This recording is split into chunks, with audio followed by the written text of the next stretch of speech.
All right, we're sitting here with the Malawi team, Megan, and Maggie, and Brian. Just about to read the latest, well, the first update and the latest. So, a number of big things happened leading up to leaving for Africa. A few weeks ago, an amazing girl named Elizabeth Hammonds drove up to the Lou from Dallas and put on a prayer night for Win the Saints. At the end of the night, someone asked me how much money we needed before we could finish our building.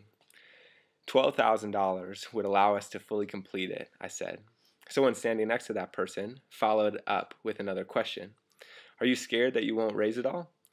I looked out at a few dozen people who were lingering and said, Jesus could lay it on the heart of any one of these people to sell their car or downsize their house for this project.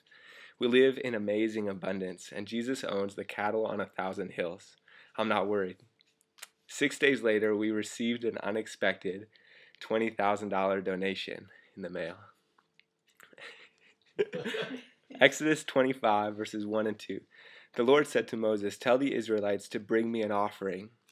You are to receive the offering for me from each man whose heart prompts him to give. Exodus 35:20. Then the whole Israelite community withdrew from Moses' presence, and everyone who was willing and whose heart moved him came and brought an offering to the Lord for the work of the tent of meeting. Swing dance.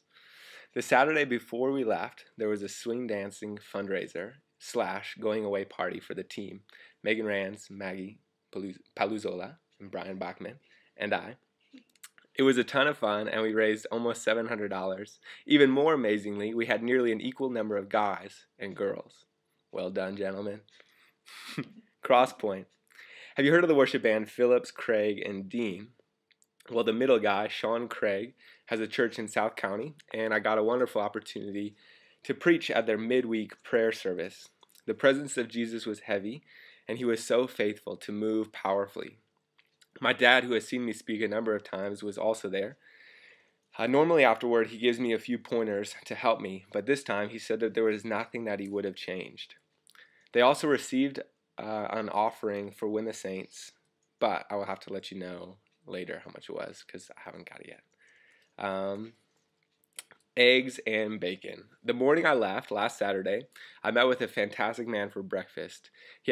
We had a beautiful conversation about what it would look like to begin mentoring, discipling, and loving the men who are actively sexually abusing teenage girls here in Malawi. I'll have to share more about that once the home is up and running later this year and we start moving into that.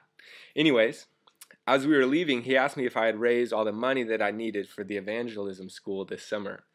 I told him I was about $400 short, and he said, good, because I was praying for you and Jesus led me to give you $500. Are you kidding?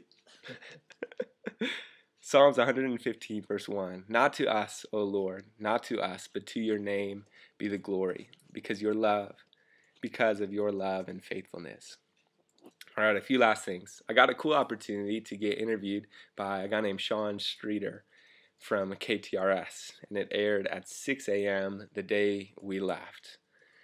Then, the night before we flew out, I went through this prayer counseling thing called Sozo, and it was amazingly healing as well as remarkably transformative for my spirit. If you do not know what it is, I suggest you look it up and read about it.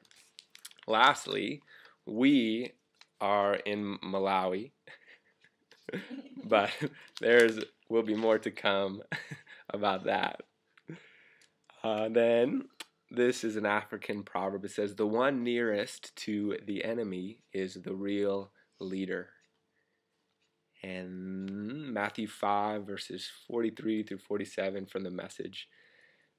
It says, you're familiar with love your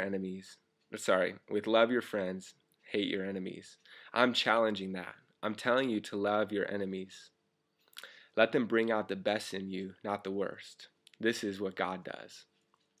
So, all right. Thank you guys. See ya.